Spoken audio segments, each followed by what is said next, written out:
It had been over a week since Dean killed his father. During that time, Dean had acquired some new skills such as cooking and cleaning. He was also taught how to handle a gun. Why do I need to learn all these things? Dean asked, turning the handgun around in his hand. How else are you going to defend yourself against unwanted attention? The voice said with a hiss. Why would there be any unwanted attention at a ranch that's in the middle of nowhere? There could be lots of unwanted visitors. Your father paid for the bills. Without him, who is going to pay? You can't because you are only 14. Practically a child still. In a week now, they will send a man that works for the bank. He will give whoever is living at the house a notice that will give the resident a certain amount of time to pay, or else they will take the house away. This will also lead them to discovering your father's absence. In turn, this will lead to two possible scenarios. The first being they believe your lie and take you to a foster home or orphanage where you will be tortured with the guilt for killing your father, leading to your inevitable death. The second being they don't believe your lie and they suspect you for your father's absence. They'll start up an investigation where they will search for evidence such as possible murder weapons, blood. They'll start to follow a trail that will lead them to the exact spot where the body is buried.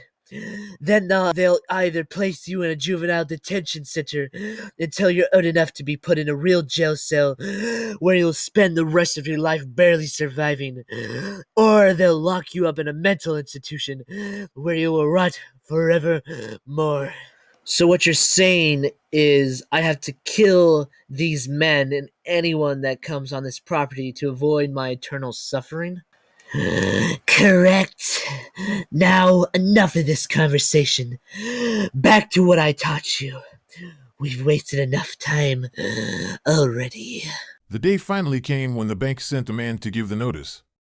The man drove his car through the long winding dirt road until he made it to the house. Dean was waiting nervously for him. He was looking at the gun in his hands, trying to figure out the best way to kill him. The man turned off his car and got out, slamming the car door behind him. He adjusted his hat and then began to walk up the single flight of stairs until he reached the top. The man straightened his hat once again and then knocked on the screen door. Dean cleared his throat, trying to sound as normal as possible when he said, Who's there?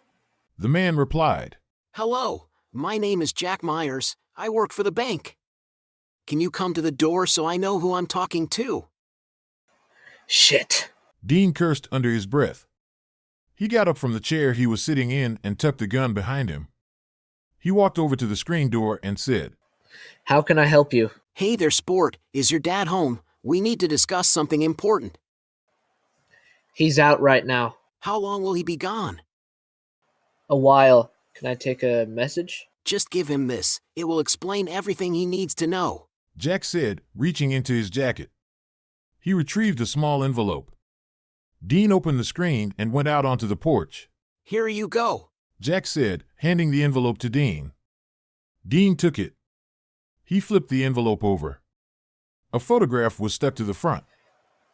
Hey, Jack, is this yours? Dean said, peeling the photograph off the envelope. Yes, that's mine.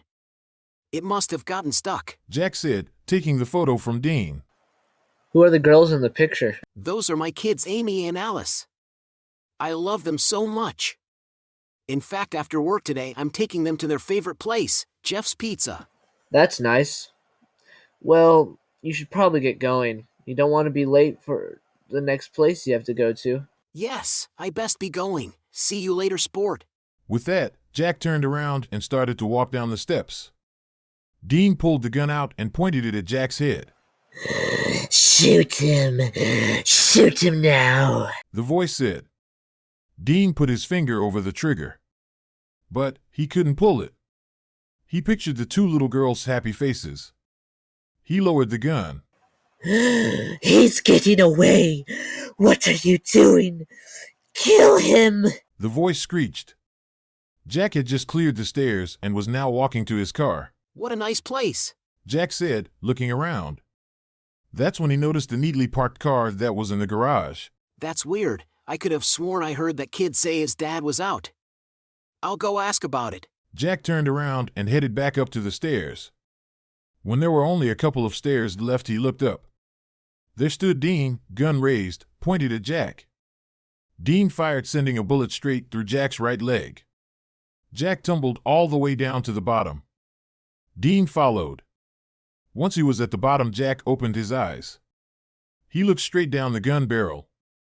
Dean saw the fear in his eyes. He pulled the trigger.